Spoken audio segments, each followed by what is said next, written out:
अगला ग्रुप आज के कंटेस्टेंट्स का फाइनल ग्रुप है, साथ ही इस न्यू म्यूजिक फेस्टिवल के सबसे बड़े पॉपुलैरिटी किंग का मैच भी। चलिए स्वागत करते हैं कंटेस्टेंट सेरेना का। सराह चेन ने उत्साह के साथ कहा। सेरेना आज धीरे धीरे बैकस्टेज से बाहर आई। उसने बहुत सादे कपड़े पहने थे, जैसे कोई ऑफिस वर्कर अभी अभी काम से वापस आई हो। एक सफेद टी शर्ट और साथ में नीली जीन्स, हल्का मेकअप। बस इसी सिंपल आउटफिट ने उसे पिछली 2 बार की तुलना में ज्यादा जेन्युइन बना दिया था। ऑडियंस को ऐसा महसूस हो रहा था जैसे वो आम जिंदगी में उतर आई हो। सादगी ही असलियत है। इस मैच में और भी ज्यादा रिफ्रेशिंग बात ये थी कि सेरेना फिर से सबसे पहले गाना गाने स्टेज पर गई। होस्ट भी इस समय बाहर चली गई। स्टेज पर अंधेरा हो गया। सिर्फ एक लाइट की बीम सेरेना पर चमक रही थी। म्यूजिक शुरू हुआ। उसके पीछे लगी बड़ी स्क्रीन पर गाने का टाइटल भी धीरे धीरे दिखाई देने लगा। सी ऑफ फ्लावर्स, फूलों का समंदर। लिरिक्स और कॉम्पोजिशन मेरे द्वारा। Performer Serena.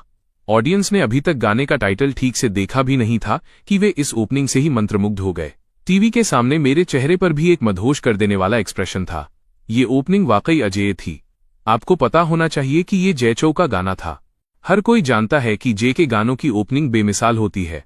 जैसे ही ओपनिंग बजती है, ये लोगों को पूरी तरह से म्यूजिक की दुनिया में ले जा सकती है। स्टेज पर प्रोडक्शन टीम ने बहुत कम स्पेशल इफेक्ट्स का इस्तेमाल किया था। फूलों का एक समंदर खिल उठा। सेरेना उसी फूलों के समंदर में डूबी हुई थी। धीरे धीरे आगे बढ़ते हुए इस सीन को देखकर ऑडियंस ने इस पल अपनी आंखें फिर से बंद कर लीं। म्यूजिक के साथ उन्हें ऐसा महसूस हुआ जैसे वे सूरज की रोशनी में फूलों के समंदर के बीच हों। शरीर और मन बिल्कुल रिलैक्स हो गया। वे अंदर ही अंदर हैरान हो रहे थे। मैं वाकई अमेजिंग था। इस बार के गाने ने उन्हें सिर्फ ओपनिंग से ही डुबो दिया था। उन्हें आने वाली लिरिक्स के बारे में सोचने की भी जरूरत नहीं थी। सिर्फ ओपनिंग ने ही पिछले 2 गानों को पूरी तरह से हरा दिया था। पिछले मैच के दोनों गानों के मुकाबले ये गाना कहीं आगे था। सेरेना की पलकें धीरे से फड़फड़ाईं। माइक्रोफोन पकड़े हुए उसका हाथ थोड़ा सा कांप रहा था। इस बार का गाना पिछले गानों से ज्यादा मुश्किल था। उसने इसके लिए बहुत बहुत लंबे समय तक प्रैक्टिस की थी।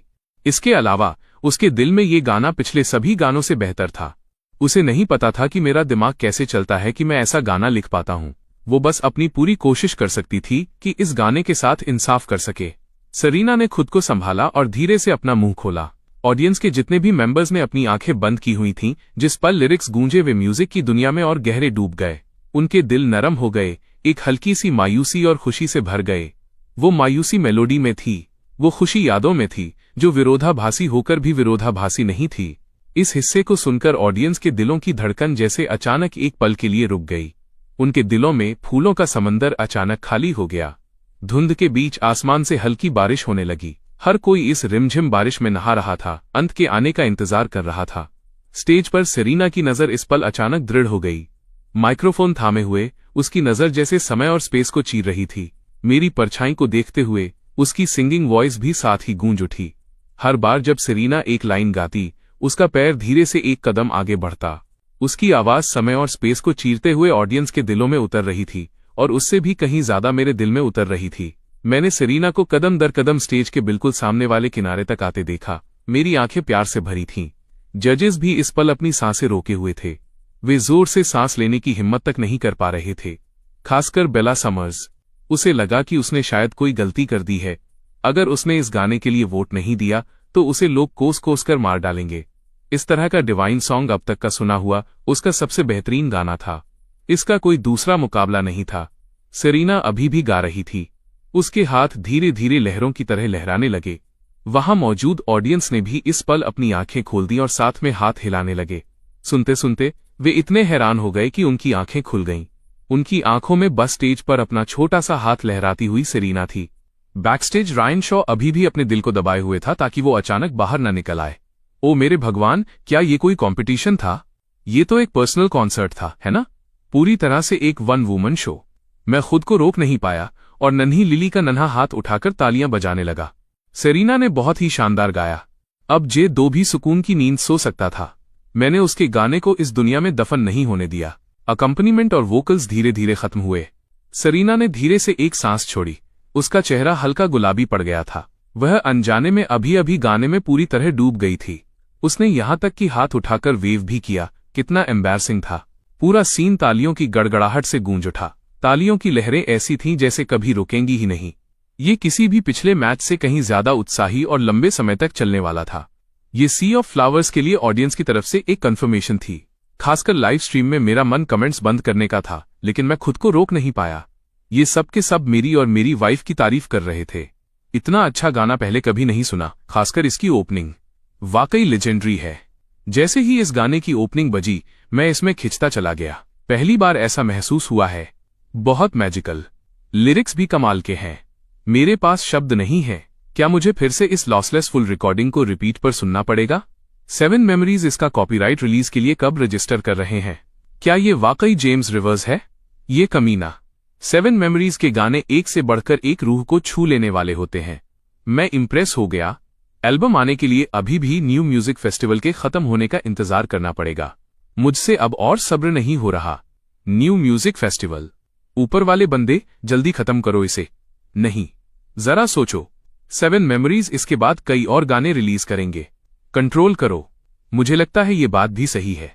स्टेज पर जजेस, खासकर नेथन हापर, इस पल अपने सीने को थामे हुए थे। उनका वोट इस गाने को नहीं जा सकता था। उनका दिल बहुत दुख रहा था। कितनी बुरी बात है कि वो यहां एक मिशन के साथ आए थे, अपनी अंतरात्मा के खिलाफ कुछ करना। उनके साथ ही ऐसा क्यों होना था?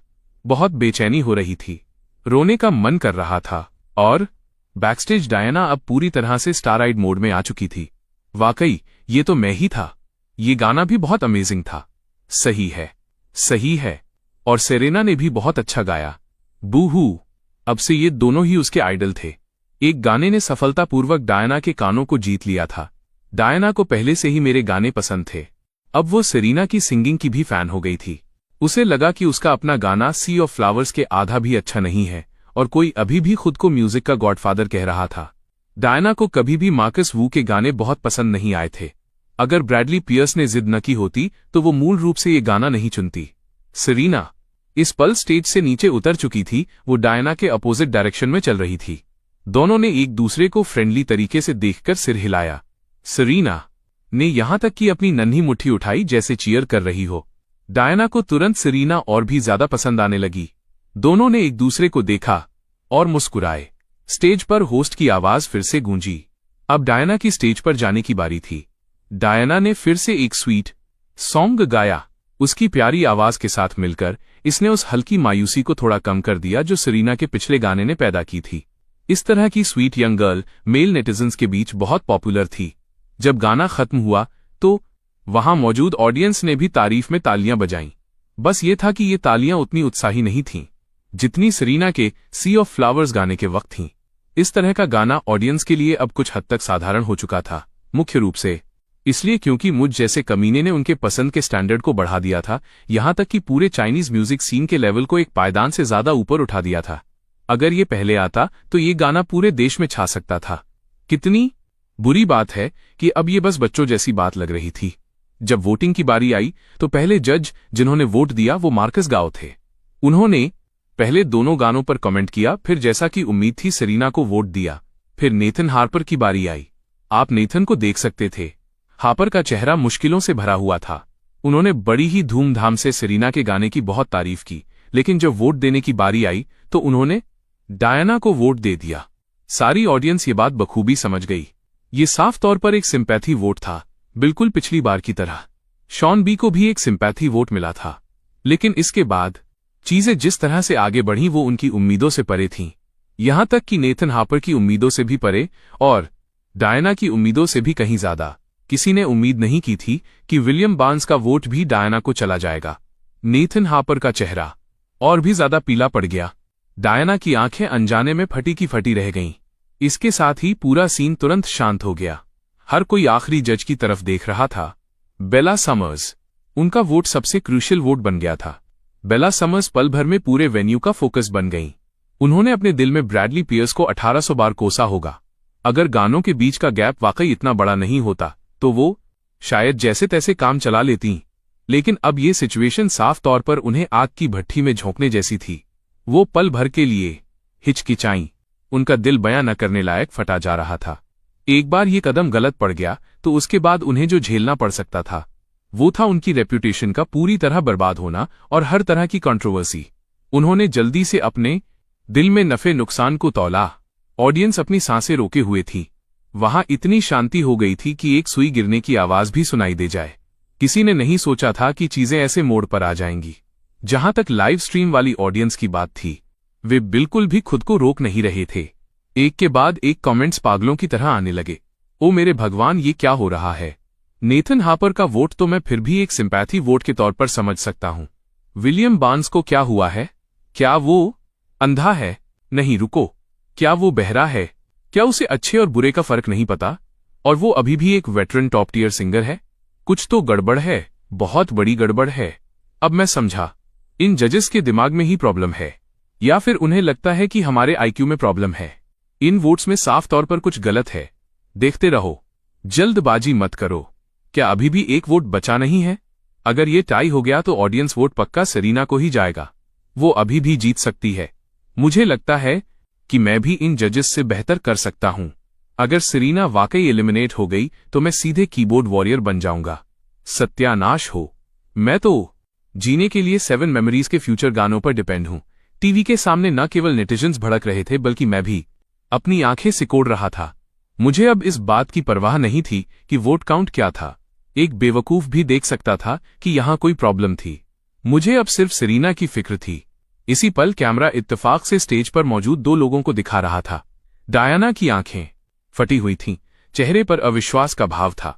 और सेरेना, मैंने देखा कि जजेस के वोट्स की वजह से उसे कोई निराशा महसूस नहीं हो रही थी। तभी मैंने राहत की सांस ली। सेरेना को असल में अंदर से थोड़ी निराशा महसूस हो रही थी, लेकिन उसकी निराशा की वजह यह थी कि उसे लगा कि मेरा सी ऑफ फ्लावर्स वाकई बहुत अच्छा था। उसे लग रहा था कि वो शायद इस गाने के साथ इंसाफ नहीं कर पाएगी। और इसी पल बैकस्टेज डायरेक्टर रूम में प्रोग्राम डायरेक्टर रायन शॉ पहले से ही बहुत गुस्से में थे। वो टेबल को जोर जोर से पीट रहे थे। इनका इससे क्या मतलब है? इनकी ऐसा करने की हिम्मत कैसे हुई? उन्होंने अपने पास खड़े असिस्टेंट से इस तरह पूछा। असिस्टेंट ने कड़वाहट भरी मुस्कान दी और कुछ नहीं कहा। उसे भी नहीं पता था। रायन शॉ की आंखों में जैसे खून उतर आया था। क्या कोई उसकी रोजी रोटी छीनने की कोशिश कर रहा था? प्रोग्राम में इतनी अबनॉर्मल सिचुएशन हो गई और उन्हें, जो कि डायरेक्टर थे, इसके बारे में पता तक नहीं चला। अगर सेरेना आज वाकई हार गई तो ऑडियंस इसे उस तरह से नहीं देखेगी। वे बस यही सोचेंगे कि प्रोडक्शन टीम ने फिक्सिंग की है।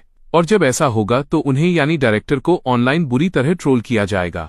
रायन जितना इसके बारे में सोचते, उन्हें उतना ही गुस्सा आता। उन्होंने ठान लिया था कि जो कोई भी पर्दे के पीछे से डोरियां हिला रहा है और उनके शो में चीजें खराब कर रहा है, उसे वो ढूंढ निकालेंगे। क्या उन्हें अपनी जान प्यारी नहीं थी? लेकिन अभी उनकी इकलौती उम्मीद रॉन शाशा पर टिकी थी। वेन्यू की हर आंख इसी पल पर टिकी थी। रॉन शाशा को धुंधला सा महसूस हुआ, जैसे वो अपने ग्लोरी डेज के पीक पर वापस आ गया हो। स्टेज पर और स्टेज के नीचे ऑडियंस ने कभी उसे इसी तरह देखा था। ये देखकर उसके अंदर जज्बातों का सैलाब उमड़ पड़ा और उसी पल उसने अपना मन बना लिया था। अगर वो इस लहर पर सवार होकर एक बार फिर सुर्खियों में आ सकता है तो बदनामी भी एक तरह का एक्सपोजर ही है। इसके अलावा अगर बाद में ये सब बिगड़ भी गया तो वो हमेशा इसका इल्जाम यिनपिंग पर लगा सकता था, और वो अकेला नहीं था। वैसे भी शेन और वॉन्ग बिन दोनों ने एक ही तरह से अपना वोट डाला था। मन पक्का करके रॉन शाशा ने अपने होंठ थोड़े खोले। उसकी आवाज तेज नहीं थी, लेकिन वो बिजली की तरह कड़की। आई एम सॉरी सेरेना, मुझे डायना का गाना ज्यादा पसंद आया, इसलिए मेरा वोट डायना को जाता है। डायरेक्टर के केबिन में रायन शॉ ने जैसे ही रॉन शाशा के शब्द सुने, उनकी आंखों के सामने अंधेरा छा गया। उनके हाथ में मौजूद पानी का कप फर्श पर दे मारा। पानी हर तरफ बिखर गया। उनका असिस्टेंट पास में डर से कांप रहा था। पूरा कंट्रोल रूम जैसे मौत की तरह खामोश हो गया था। होस्ट सारा चेन उस पल पूरी तरह घबरा गई थीं। उन्हें ये भी नहीं पता था कि होस्टिंग कैसे जारी रखी जाए। वोट्स पहले ही तय हो चुके थे। क्या अब ऑडियंस की वोटिंग का कोई मतलब भी रह गया था? और तो और लाइव ऑडियंस साफ तौर पर बेचैन दिख रही थी। ऑनलाइन बैकलिश और भी भयंकर था। कमेंट्स की बाढ़ ने लाइव स्ट्रीम की स्क्रीन को पूरी तरह ढक दिया था।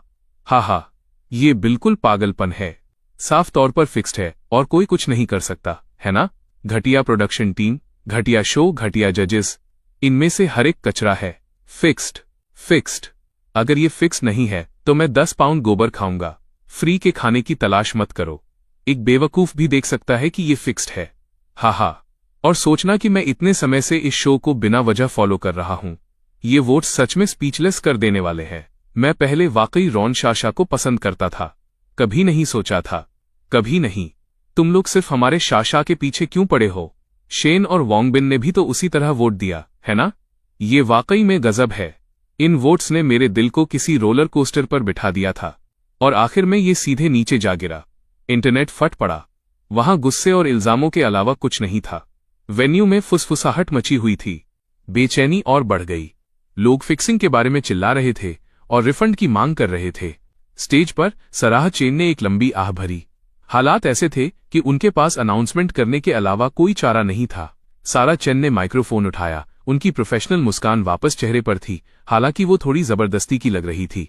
अब जबकि चारों जजेस ने अपने वोट डाल दिए हैं। डायना, 1 मिनट रुकिए। सारा चेन की बात अचानक कट गई। हर कोई सू शाओ चेन और डायना की तरफ देखने लगा। उन दोनों ने एक साथ टोक दिया था। सू शाओ चेन के चेहरे का रंग उड़ गया था। डायना साफ तौर पर घबराई हुई दिख रही थी। कैमरों ने उन दोनों पर अपना फोकस जमाए रखा। डायना ने देखा कि सू शाओ चेन भी बोलना शुरू कर चुके हैं, तो उसने सिर हिलाकर इशारा किया कि जज पहले बोलें। सू शाओ चेन ने माइक्रोफोन उठाया। उनके हाव भाव गंभीर थे। मुझे माफ करना होस्ट, मुझे बीच में टोकने दीजिए। वोट्स के साथ एक समस्या है। मुझे सरीना से और ऑडियंस से माफी मांगनी है। I am sorry. मुझे यिंग है एंटरटेनमेंट के ऑपरेशंस डायरेक्टर यिनपिंग का एक मैसेज मिला था। उन्होंने मुझे बताया था कि डायना और सरीना दोनों यिंग है एंटरटेनमेंट के साथ साइन किए हुए हैं, और अगर उनके बीच का फासला बहुत ज्यादा हो तो मुझे डायना को एक कर्टसी वोट देना चाहिए ताकि वो बहुत बुरी तरह से न हारे। लेकिन इसके बजाय इसने डायना को आगे बढ़ा दिया। आज जो कुछ भी हुआ उसके लिए मैं खुद को जिम्मेदार महसूस करता हूं। इसकी वजह से सरीना एलिमिनेट हो गई। जिम्मेदारी लेते हुए मैं न्यू म्यूजिक फेस्टिवल से रिजाइन कर रहा हूं। सू शाओ चेन के शब्द किसी हथौड़े की चोट की तरह पूरे वेन्यू में गूंज उठे। ऑडियंस भड़क उठी। वे कभी सोच भी नहीं सकते थे कि ये प्रोडक्शन टीम नहीं बल्कि यिंग हाई एंटरटेनमेंट था, और उनमें से किसी ने भी उम्मीद नहीं की थी कि सू शाओ चेन इतने साहसी होंगे कि खुद सामने आकर ऐसी बात का खुलासा करेंगे। टीवी के सामने से ये जाना पहचाना सीन देखते हुए मैंने अपनी भौहें चढ़ाईं। ये सू शाओ चेन दिलचस्प इंसान है। इसकी ईमानदारी तो बिल्कुल काबिले तारीफ है। दूसरी तरफ यिनपिंग ये सब होता देख रहा था। उसने अपनी बाहों में बैठी उस मेकअप वाली औरत को झटके से दूर धकेल दिया। उसके हाथ थोड़े कांप रहे थे। चेहरा डर के मारे सफेद पड़ गया था। उसे यकीन नहीं हो रहा था कि सू शाओ चेन वाकई इस तरह उसके पीछे पड़ जाएगा। क्या उसे खुद पर होने वाले बैकलिश का डर नहीं था? लेकिन अब सू शाओ चेन के बारे में चिंता करने का समय नहीं था। उसे पता था कि वो खत्म हो चुका है। उसके बगल में बैठी औरत को भी अब तक एहसास हो गया था कि कुछ बहुत गलत हो गया है। उसकी आवाज कांप रही थी। यिनपिंग, ये सब तुम्हारी वजह से है।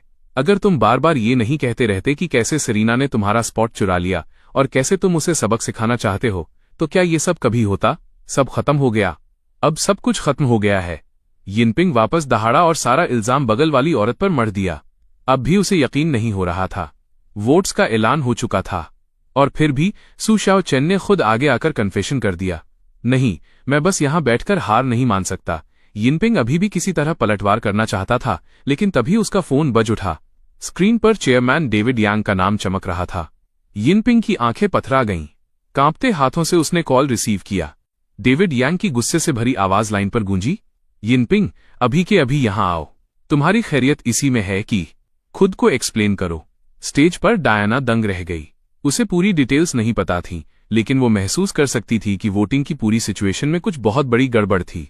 वो खुद अपनी तरफ से एब्सटेंशन यानी वोट न देने की मांग करने ही वाली थी, लेकिन सू शाओ चेन के इस धमाके ने उसे पूरी तरह से स्पीचलेस कर दिया। उसने कभी लाखों सालों में भी नहीं सोचा था कि इस सब के पीछे का इंसान असल में उसका अपना अंकल था। उसके होंठ कांप रहे थे, लेकिन कोई शब्द नहीं निकला। अब फैक्ट से कोई फर्क नहीं पड़ता था। उसके अंकल ने जो किया था, क्या वो वाकई उससे बहुत अलग था जो उसने खुद किया था? अगर उसने एक्सप्लेन करने की कोशिश भी की तो शायद कोई उसका यकीन नहीं करेगा। इंटरनेट पहले ही फट चुका था। जिस पल सू शाओ चेन ने बोलना खत्म किया, वीबो और डुइंग तुरंत इस घटना से जुड़े ट्रेंडिंग टॉपिक से भर गए। रायन शॉ ने कभी कल्पना भी नहीं की थी कि जिस एक्सप्लोसिव ट्रैफिक बूस्ट की वो उम्मीद कर रहा था वो इस तरह आएगा। हर बड़े लाइव स्ट्रीम में लोगों का सैलाब उमड़ पड़ा। उनमें से ज्यादातर लोग ट्रेंडिंग टॉपिक्स देखने के बाद वहां पहुंचे थे। एक पल में कमेंट स्ट्रीम्स पहले की तुलना में कई गुना बढ़ गए। ट्रेंडिंग टॉपिक से यहां कमेंट करने आया हूं। सुना है ये फिक्स्ड है। सू शाओ चेन का कैरेक्टर सॉलिड है, आप उस पर भरोसा कर सकते हैं। लेकिन बाकी उन दो का क्या? कौन जाने वे किस मिट्टी के बने हैं। सरीना, कंपटीशन को भूल जाओ। मुझे तुम्हारे लिए कुछ और गाने लिखने दो। हम उन्हें खुद रिलीज करेंगे। जैसे ही तुम्हारा एल्बम आएगा हम उसे पूरा खरीद लेंगे। सबके सामने ये सब कर रहे हैं। क्या उन्हें लगता है कि हम सब बेवकूफ हैं? बस चुपचाप कहना चाहता हूं, डायना वाकई बहुत अच्छा गाती है वैसे। कोई ये नहीं कह रहा कि वो नहीं गाती। मुद्दा तुलना का है। कोई तुलना नहीं, कोई दर्द नहीं। समझे? मैं बस ये जानना चाहता हूं कि क्या डायना इसमें शामिल थी। मुझे उसका गाना स्वीट गर्ल वाकई बहुत पसंद था। उसे कैसे पता नहीं होगा? सीरियसली पूरी फिक्सिंग उसे जिताने के लिए ही थी। अगर उसे तब पता नहीं था तो मैं स्ट्रीम पर 10 पाउंड गोबर खाऊंगा। एक और फ्री के खाने की कोशिश कर रहा है। डायना भी बस चिल्लाई। रुको, वैसे आपको सोचने पर मजबूर कर देता है। ईमानदारी से इसे समझना मुश्किल है। वे एक ही कंपनी से हैं। वे ऑनलाइन ऐसा कुछ क्यों करेंगे? दिमाग में बहस बहुत तेज थी। यहां तक कि लाइव वेन्यू में भी शोर और अफरा तफरी मच गई थी। लोग आपस में फुसफुसा रहे थे कि सेरेना ने कैसा परफॉर्म किया और वो गाना कितना अच्छा था। वे सब अपने दिल में जानते थे। उनमें से किसी ने भी उम्मीद नहीं की थी कि चीजें इस तरह बदल जाएंगी। ये बहुत ज्यादा था। पूरे वेन्यू में इकलौता इंसान जो शांत रहा वो मार्कस गाओ था। वो चुपचाप मजे ले रहा था। उसकी नजर वोंग बिन और रॉन शाशा पर टिकी थी, जो दोनों पीले पड़ गए थे। उसके चेहरे पर एक हल्की मुस्कान आ गई। इन दोनों ने वाकई अपना आपा खो दिया था। यिनपिंग की खातिर इतनी बेवकूफी भरी हरकत करना, उसे कोई अंदाजा नहीं था कि वे क्या सोच रहे थे। वोंग बिन इस वक्त अपने दिमाग में यिनपिंग और रॉन शाशा दोनों को कोस रहा था। उसने डायना को वोट देने के बदले यिनपिंग से कुछ लिया था। जब वोटिंग हो रही थी तो वो हिचकिचाया था, लेकिन वो उस ऑफर को छोड़ने की हिम्मत नहीं जुटा पाया। और इसके अलावा रॉन शाशा के पास अभी भी एक वोट था। उसके बाद उसकी बारी आने वाली थी। उसने सोचा कि भले ही वो डायना के लिए वोट कर दे, जब तक रॉन शाशा सेरेना को वोट देगा, आखिरी नतीजा सेरेना की जीत ही होगा। सब कुछ ठीक हो जाता। आखिर उस सिचुएशन में उसे यकीन नहीं था कि रॉन शाशा भी डायना को वोट दे देगा। लेकिन कोई ये प्रिडिक्ट नहीं कर सकता था कि रॉन शाशा अचानक लालच में आ जाएगा और वाकई डायना के लिए एक और वोट डाल देगा। रॉन शाशा खुद भी पूरी तरह घबरा गया था। उसने सोचा था कि वो इसका इस्तेमाल खुद के लिए थोड़ी अटेंशन और चर्चा बटोरने में करेगा, फिर बाद में विक्टिम कार्ड खेलकर सारा इल्जाम यिनपिंग पर मढ़ देगा। लेकिन सू शाओचेन के धमाके के बाद न केवल वो वोट करने वाला आखिरी शख्स था, बल्कि वहां कोई ट्रैफिक बूस्ट भी नहीं मिला।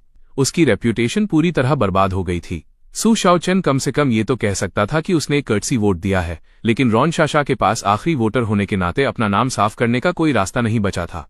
रॉन शाशा का कॉन्फिडेंस पूरी तरह टूट चुका था। होस्ट सारा चेन अपनी जगह पर जम गई थी, पूरी तरह शर्मिंदा। अपने होस्टिंग के इतने सालों में उन्होंने कभी ऐसा कुछ नहीं देखा था। इतने एक्सपीरियंस के बाद भी उन्हें समझ नहीं आ रहा था कि सिचुएशन को कैसे संभाला जाए। रायन शॉ को इस वक्त जबरदस्त सिरदर्द हो रहा था। वोट्स हो चुके थे। अब उन्हें क्या करना चाहिए था? क्या वो वाकई पिछले वोट्स को कैंसिल करके दोबारा शुरू करने वाले थे? लेकिन लग रहा था कि अब यही इकलौता ऑप्शन बचा है। क्या झमेला था! इस तरह का ब्रॉडकास्ट डिजास्टर एक डरावने सपने जैसा था। अगर यिनपिंग इस वक्त यहां होता तो रायन शॉ अपने नंगे हाथों से उसका गला घोंट देते। कुछ नहीं किया जा सकता था। रायन ने बेबसी में एक आह भरी और खुद दखल देकर चीजों को संभालने के लिए तैयार हुए। लेकिन इससे पहले कि वो कुछ कर पाते, डायना अचानक बोल पड़ी। डायना ने माइक्रोफोन थामा। उसकी आंखें खाली थीं, लेकिन उसकी आवाज में दम था। मैं एब्सटेन करती हूं। वो जानती थी कि प्रोडक्शन टीम इस वक्त बहुत बड़ी मुश्किल में है। इसे ठीक करने का इकलौता तरीका यही था कि वो खुद आगे आए। सेरेना की परफॉर्मेंस या गाना सी ऑफ फ्लावर्स अपने आप में ही उस सबसे कहीं ऊपर है जो मैं लेकर आई हूं। मैं भी इस वोटिंग रिजल्ट को कबूल नहीं करती, इसलिए मैं एब्सटेन करने का फैसला कर रही हूं। जिसे आगे बढ़ना चाहिए वो सेरेना है। उसने इसे बिना किसी शक के कमाया है। डायना ने यिनपिंग के मामले को छेड़े बिना ये सब कह दिया। उसने बस वही कहा जो उसके मन में था। ऑडियंस फिर से आपस में फुसफुसाने लगी और ऑनलाइन नेटिजन्स फिर से अपनी राय देने लगे। वे नहीं जानते थे कि डायना की बातें सच थीं या दबाव में कही गई थीं। एक पल के लिए इंटरनेट पर बहसों का अंबार लग गया। हर तरह के ट्रेंडिंग टॉपिक्स जमा होने लगे। सिर्फ 10 मिनट के अंदर पहले वाला वाकया टॉप 10 ट्रेंडिंग सर्च में आ गया था और अब डायना का स्टेटमेंट ठीक उसके पीछे टॉप 50 ट्रेंडिंग टॉपिक्स में पहुंच गया। अब तक लगभग सारे ट्रेंडिंग टॉपिक्स इसी साल के न्यू सॉन्ग कॉम्पिटिशन के बारे में थे। और फिर सेरेना आगे बढ़ी। वो पूरी वोटिंग प्रोसेस के दौरान शांत रही थी, लेकिन अब उसने अपने होंठ भींचे और चलकर डायना के पास गई। उसने धीरे से उसका हाथ पकड़ा।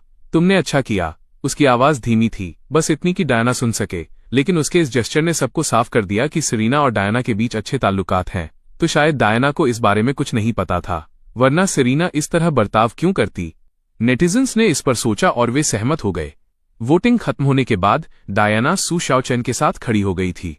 बस उसे सू शाओचेन से पहले बोलने का मौका नहीं मिला था। वो उस वक्त जो कहना चाहती थी वो शायद यही था, मैं एब्सटेन करती हूं।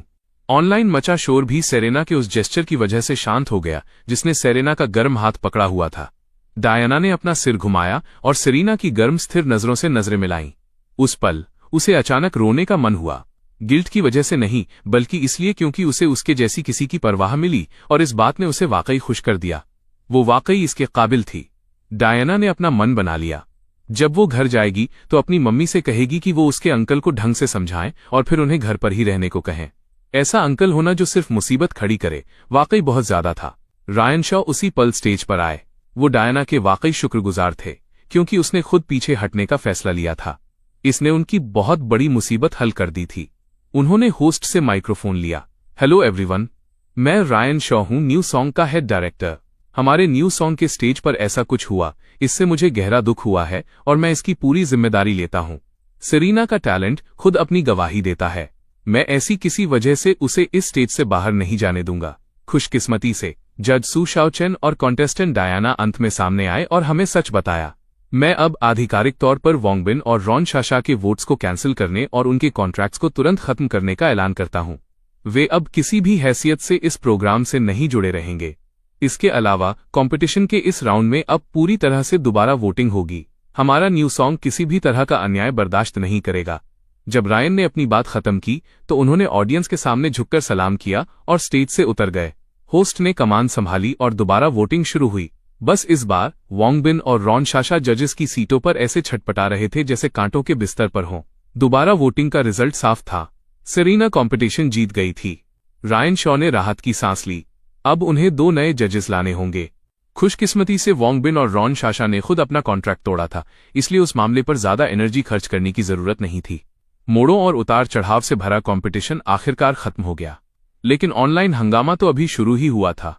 गुस्से से भरे नेटिजन्स सीधे रॉन शाशा और वोंगबिन को ढूंढने निकल पड़े। उनकी रिस्पेक्टिव एंटरटेनमेंट कंपनियों के वीबो पेजों पर कमेंट्स की बाढ़ ला दी और जवाब मांगने लगे कि ऐसे आर्टिस्ट के साथ कैसे निपटा जाए जिनमें एथिक्स की इतनी कमी है। जहां तक यिनपिंग की बात है, जिसने ये सब प्लान किया था, यिंगहाई एंटरटेनमेंट के वीबो पर तो बाकी सबसे पहले ही हमला हो चुका था। आखिरकार कंपटीशन खत्म होने के कुछ ही देर बाद यिंगहाई एंटरटेनमेंट के ऑफिशियल वीबो ने औपचारिक रूप से इस घटना पर प्रतिक्रिया दी और एक ऑफिशियल माफीनामा जारी किया जो जनता और सेरेना के लिए एक खुला माफी पत्र था। हमारी कंपनी के इंटरनल मैनेजमेंट सिस्टम की विफलता के कारण हमारे रिसोर्स ऑपरेशंस डिपार्टमेंट के हेड यिनपिंग ने अपने पद का गलत इस्तेमाल किया और हमारी कंपनी की अपनी आर्टिस्ट सेरेना के साथ न्यू सॉन्ग कंपटीशन के दौरान गंभीर रूप से अन्यायपूर्ण व्यवहार किया। इसके परिणाम स्वरूप हमारे सभी फैंस और जनता के लिए देखने का अनुभव भी काफी अप्रिय रहा है। बोर्ड मीटिंग और पूरी समीक्षा के बाद यिनपिंग को उनके पद से औपचारिक रूप से बर्खास्त कर दिया गया है और किसी भी परिस्थिति में इस कंपनी द्वारा उन्हें दोबारा काम पर नहीं रखा जाएगा। हम एतद द्वारा घोषित करते हैं कि यिंगहाई एंटरटेनमेंट ने हमेशा निष्पक्षता और अखंडता को अपने मार्गदर्शक सिद्धांतों के रूप में बनाए रखा है। हम किसी भी प्रकार की धोखाधड़ी या धोखे में शामिल होने वाले किसी भी व्यक्ति के प्रति बिल्कुल भी नरमी नहीं दिखाएंगे। हम एक निष्पक्ष और स्थिर एंटरटेनमेंट एनवायरनमेंट को बढ़ावा देने के लिए मिलकर काम करते हुए जनता की निरंतर निगरानी और आपके निरंतर समर्थन का स्वागत करते हैं। यिंगहाई एंटरटेनमेंट का स्टेटमेंट आने के कुछ ही देर बाद रॉन शाओ और वोंगबिन की संबंधित कंपनियों ने भी अपने अपने स्टेटमेंट जारी किए। उन दोनों का जो अंजाम इंतजार कर रहा था वो था बिना किसी देरी के दर्शकों और सेरेना से औपचारिक सार्वजनिक माफी मांगना और ये गारंटी देना कि ऐसा दोबारा कभी नहीं होगा। एक बार जब दोनों स्टेटमेंट आ गए तो हर कोई जान गया कि उन दोनों का करियर प्रभावी रूप से खत्म हो चुका है। इन स्टेटमेंट्स की वजह से इस घटना की गर्मी धीरे धीरे कम होने लगी। नेटिजन्स हमेशा से बस एक समाधान चाहते थे। अब जब न्याय मिल गया था तो वे स्वाभाविक रूप से दूसरी तरफ मुड़ गए। लेकिन जो कुछ भी हुआ था उसके बाद सी ऑफ फ्लावर्स पूरी तरह से छा गया था। यहां तक कि जिन लोगों ने कभी न्यू सॉन्ग पर ज्यादा ध्यान नहीं दिया था वे भी अब इस गाने को जानते थे। सिर्फ एक रात में सी ऑफ फ्लावर्स के प्ले काउंट ने इससे पहले आए हर गाने को पीछे छोड़ दिया था। यहां तक कि द विंड राइजेस भी ऑनलाइन दूसरे नंबर पर आ गया था। मेरे गाने अपनी ही एक अलग लीग में थे। प्ले काउंट्स के मामले में हर दूसरे गाने को बहुत पीछे छोड़ रहे थे और ये इस तथ्य के बावजूद था कि ये गाने अभी भी किसी स्ट्रीमिंग प्लेटफॉर्म पर आधिकारिक रूप से रिलीज नहीं हुए थे। वे केवल रॉ और अनमास्टर्ड क्वालिटी में उपलब्ध थे। आप कल्पना ही कर सकते थे कि एक बार जब न्यू सॉन्ग खत्म हो जाएगा और सेरेना अपना एल्बम आधिकारिक रूप से रिलीज करेगी तो क्या होगा, उन गानों को कैसा रिस्पॉन्स मिलेगा। अभी मेरा केवल एक ही गाना आधिकारिक तौर पर बाहर था, हैनन स्ट्रीमिंग प्लेटफॉर्म पर, जस्ट बी ऑर्डिनरी, और ये हैनन के न्यू रिलीज चार्ट में सबसे ऊपर बैठा था, जिसके करीब कोई दूसरा आर्टिस्ट भी नहीं आ पा रहा था। लोग इस बात पर हैरान थे कि कोई व्यक्ति जो एंटरटेनमेंट इंडस्ट्री का हिस्सा भी नहीं था, उसने अकेले दम पर चाइनीज म्यूजिक वर्ल्ड को उस ऊंचाई पर पहुंचा दिया था जहां उसका पहुंचना मुश्किल था।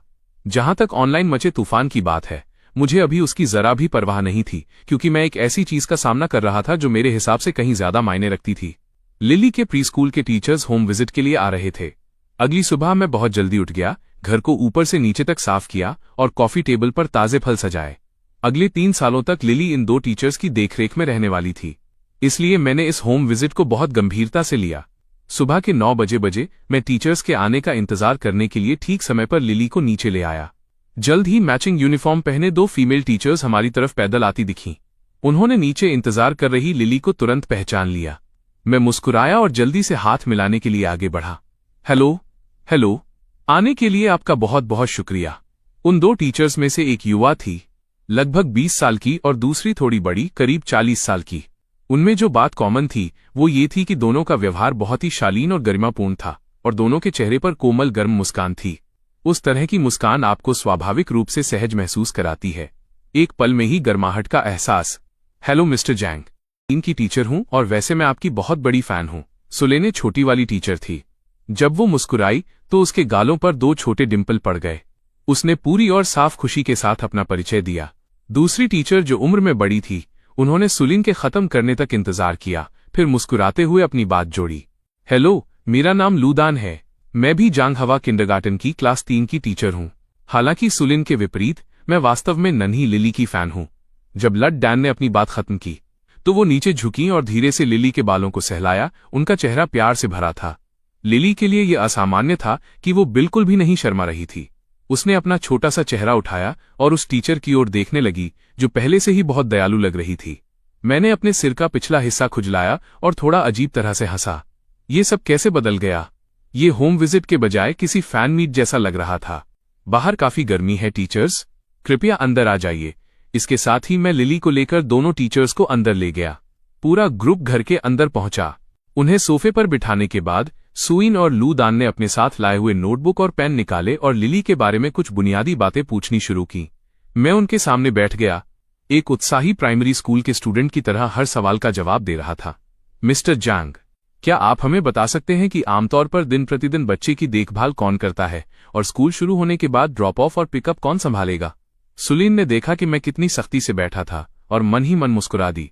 उसने उम्मीद नहीं की थी कि मेरे जैसा जाना माना और मशहूर व्यक्ति इतना जमीन से जुड़ा होगा। पहले 2 सालों तक लिली अपनी मम्मी के साथ थी, लेकिन हाल ही में उसकी मम्मी काम में बहुत व्यस्त रही हैं, इसलिए मैं ही उसकी देखभाल कर रहा हूं। जब स्कूल शुरू होगा तो ड्रॉप ऑफ और पिकअप भी मैं ही संभालूंगा, मैंने थोड़ा झिझकते हुए जवाब दिया। Full time stay at home dad होने के नाते मुझे बिल्कुल यकीन नहीं था कि मेरे सामने बैठे 2 टीचर्स इस बारे में क्या सोचते हैं। सुलिन ने सिर हिलाया, अपनी नोटबुक में नोट्स लिखते हुए सवाल पूछना जारी रखा। उसके बाद सवालों की एक पूरी झड़ी लग गई। बच्चे को क्या खाना पसंद है, उसे किस चीज से एलर्जी है, उसके पसंदीदा कार्टून, उसके पसंदीदा खिलौने, उसका डेली रूटीन, उसकी पर्सनैलिटी। एक के बाद एक सवाल, जिनका जवाब मैंने पूरी सावधानी और डिटेल के साथ दिया। मेरे दिल में इन टीचर्स के लिए गहरी इज्जत पैदा हो गई थी। उन्होंने वाकई हर उस छोटी बात के बारे में सोचा था जिसके बारे में सोचा जा सकता था, और एक एक करके उन सबको बहुत ही सफाई और ध्यान से रिकॉर्ड किया। ये देखते हुए कि वे कितने बच्चों के लिए जिम्मेदार थीं, उनकी ये बारीकी वाकई काबिल तारीफ थी। मुझसे सवाल जवाब खत्म करने के बाद दोनों टीचर्स ने किसी तरह अपनी जेबों से छोटे छोटे गिफ्ट्स निकाले जो उन्होंने पहले से तैयार किए थे। उन्होंने वे गिफ्ट्स लिली को ऑफर किए। लिली ने पहले मेरी तरफ देखा और जब मैंने सिर हिलाया तो उसने हाथ बढ़ाकर दोनों टीचर्स से गिफ्ट्स लिए और कहा, थैंक यू। सुलिन और ल्यूडन साफ तौर पर लिली के कायल हो चुके थे। वे नीचे झुकीं और उससे बातें करने लगीं और उनकी नजरों में वो एक सलीकेदार, तमीज वाली और बेहद प्यारी बच्ची थी। उसने जैसे वहीं उनका दिल जीत लिया। लिली के साथ कुछ देर खेलने के बाद सुलिन और ल्यूडॉन वापस सोफे पर बैठ गईं। उनके चेहरे पर गर्मजोशी भरी मुस्कान थी। मिस्टर जैंग, क्या लिली की कोई खास हॉबी या इंटरेस्ट है? लिली के साथ वक्त बिताने के बाद उन्हें उसका निकनेम पहले ही पता चल चुका था। उसे गाना बहुत पसंद है। लिली अपनी मम्मी पर गई है। म्यूजिक के लिए उसमें कुदरती हुनर है। बिना सोचे ही मैंने कह दिया कि लिली को गाना पसंद है और रिदम और मेलोडी की उसकी समझ बेहतरीन है। ये बात मैंने काफी समय पहले ही नोटिस कर ली थी। ये सुनकर सुलिन और लूदान दोनों की आंखों में खुशी की चमक आ गई। उन्हें पहले से पता था कि लिली की आवाज बहुत सुरीली है, और ये जानकर कि उसकी सबसे पसंदीदा हॉबी भी सिंगिंग है, उनके लिए एक शानदार सरप्राइज था। जब किसी बच्चे की हॉबी उसके नेचुरल टैलेंट से मैच कर जाती है तो उन्हें निखारना सबसे आसान होता है। तो लिली, क्या तुम अभी टीचर्स के लिए एक गाना गाना चाहोगी? सू नीचे झुकी और एक प्यारी सी मुस्कान के साथ लिली से पूछा। लिली, जो पिछले कुछ समय से दोनों टीचर्स के साथ खेल रही थी, अब उनके साथ पूरी तरह घुल मिल चुकी थी। यह सुनकर कि टीचर उसका गाना सुनना चाहती हैं, उसने उत्साह में अपना छोटा सा सिर हिलाया। उसे गाना बहुत पसंद था, चाहे डैडी हो या मम्मी, गाते वक्त दोनों ही बहुत वंडरफुल लगते थे। वह भी उन्हीं की तरह शानदार दिखना चाहती थी। फिर 3 एडल्ट्स के सामने लिली ने अपनी प्यारी और मासूम आवाज में लिटिल व्हाइट रैबिट वाला गाना गाया जो मैंने उसे सिखाया था।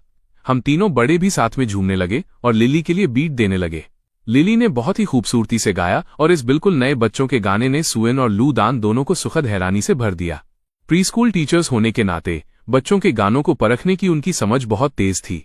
अगर वो गाना जो पहले ऑनलाइन वायरल हुआ था और जिसे लिली ने गाया था, यानी क्रेज एक्सप्लोजन, एक 3 साल के बच्चे के गाने के लिए पूरी तरह सही नहीं था, तो ये लिटिल व्हाइट रैबिट वाला गाना बिना किसी शक के ऐसा था जिसे बच्चे आसानी से समझ सकते थे और याद रख सकते थे।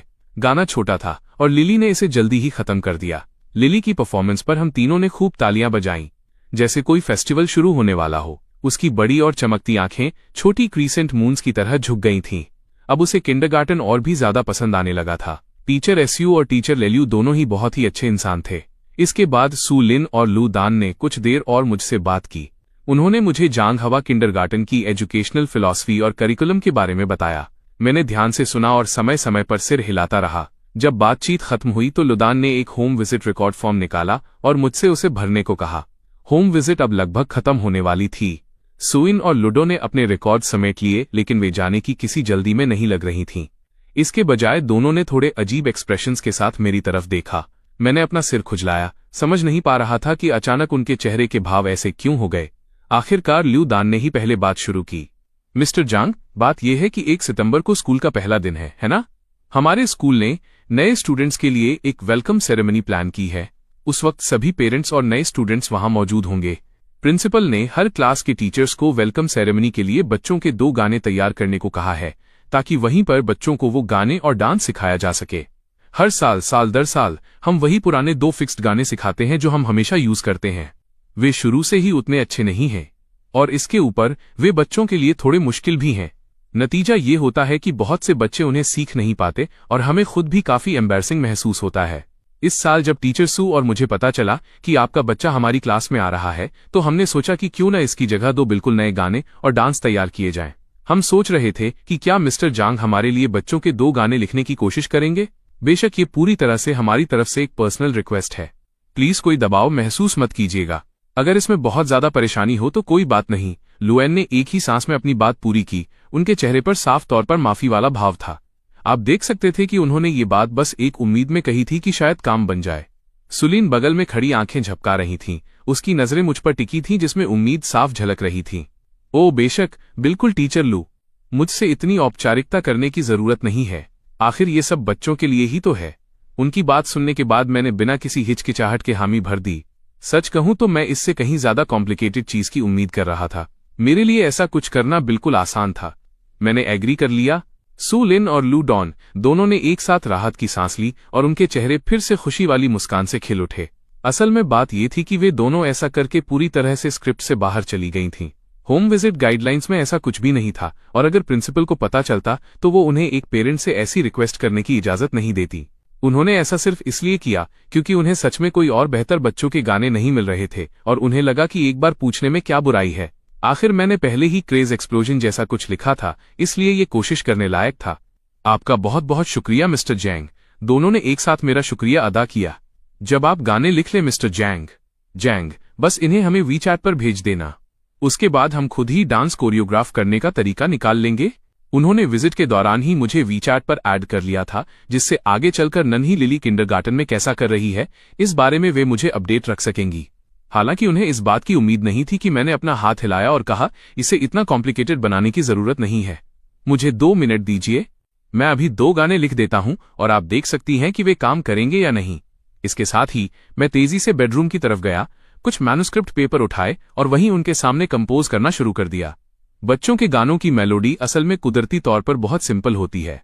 2 बच्चों के गाने। मैं आंखें बंद करके भी 2 गाने तैयार कर सकता था। सुलिन और ल्यूडॉन पूरी तरह दंग रह गईं। उसका क्या मतलब था? बस 2 बच्चों के गाने। क्या वो बच्चों के गानों को कमतर आंक रहा था? और बेशक वे जानती थीं कि मैं गाने लिखने में टैलेंटेड हूं, लेकिन उन्हें इसके इस तरह होने की उम्मीद नहीं थी। बिना एक शब्द की हिचकिचाहट के बस मौके पर ही कंपोज कर देना। ये इंसान वाकई कोई मामूली जीव नहीं था जो इस धरती पर रह सके। क्या वो वाकई किसी दूसरे ग्रह का कोई रहस्यमयी विजिटर हो सकता था? सुलिन और लुआन को ये नहीं पता था कि उस पल उनके विचार असल में सच से ज्यादा दूर नहीं थे। अगर मुझे इस बात का डर न होता कि ये बहुत ज्यादा चौंकाने वाला होगा, तो मैं पूरे सॉन्ग राइटिंग वर्ल्ड के हर एक इंसान को पीछे छोड़ सकता था। कुछ ही मिनटों में, खासकर वो म्यूजिक का तथाकथित गॉडफादर वुआन। अगर मैं वाकई उसके खिलाफ जाना चाहता तो मैं उसे जमीन पर पटक सकता था और बिना पसीना बहाए उसे मटियामेट कर सकता था। सिर्फ 10 छोटे मिनटों में सुलिन और लूडो की हैरान नजरों के सामने मैंने अपना पेन नीचे रख दिया। मैंने शीट म्यूजिक और लिरिक्स उठाए और उन्हें थमा दिए। इतनी जल्दी हो भी गया? सुलिन इतनी हैरान थी कि ठीक से रिएक्ट भी नहीं कर पा रही थी। मैंने ऐसे सिर हिलाया जैसे ये दुनिया की सबसे नेचुरल चीज हो। बेशक, पहले लिरिक्स देख लीजिए। अगर कुछ समझ ना आए तो बेझिझक पूछें। सुलिन और लू दान ने एक दूसरे की तरफ देखा, फिर अपना ध्यान अपने हाथ में मौजूद लिरिक्स और शीट म्यूजिक पर लगाया। शीट म्यूजिक तो वे ठीक से नहीं पढ़ पा रही थीं, लेकिन सिर्फ लिरिक्स पर एक नजर डालते ही वे देख सकती थीं कि दोनों गानों के शब्द बेहद आसान थे, एक नजर में बिल्कुल सीधे और सरल। सुलिन ने अपना सिर उठाया और हाथ में मौजूद कागज ऊपर किया। मुझे माफ करना, मैं म्यूजिक नोटेशन ठीक से नहीं पढ़ पा रही हूं। क्या आप इसे एक बार गा सकते हैं ताकि मैं सुन सकूं? ल्यूडॉन ने भी मेरी तरफ देखा। वो भी सुनना चाहती थी कि ये 2 दिखने में बहुत ही सिंपल गाने असल में गाते वक्त कैसे लगते हैं। अब मेरी बारी थी अजीब महसूस करने की। नन्ही लिली को गाने सिखाना और उसके साथ गाना, वो तो ठीक था, लेकिन 2 फीमेल टीचर्स के सामने अकेले बच्चों के गाने गाना, वाकई ऐसा करने में मुझे काफी मुश्किल हो रही थी। फिर भी ये करना ही था। मैंने अपनी नाक रगड़ी, आगे बढ़ा और सुलिन के हाथ से कागज ले लिया। ठीक है, फिर मैं कोशिश करता हूं। अगर ये बहुत अच्छा न लगे तो बर्दाश्त कर लीजिएगा। ये गाने बच्चों के गाने के लिए लिखे गए हैं, इसलिए जब मैं इन्हें गाऊंगा तो शायद वैसा चार्म न आए। सुलिन ने हाथ हिलाकर बात टाल दी। वो मेरी फैन थी और जानती थी कि मेरी सिंगिंग अच्छी है। ये बिल्कुल ठीक है मिस्टर जांग, हम तो हर वक्त बच्चों के गाने गाते ही रहते हैं। मैंने सिर हिलाया, कागज को अपनी गोद पर रखा, अपना गला साफ किया और खुशी खुशी गाना शुरू किया। जो गाना सुलिन ने पकड़ा हुआ था उसका नाम था 2 टाइगर्स 2 बाघ। मेरे मुंह से वो जिंदादिल मेलोडी बहने लगी और सुलेने और लियोडन दोनों की आंखें चमक उठीं। दोनों ने अपने कान खड़े कर लिए और 2 टाइगर्स को ध्यान से सुनने लगीं।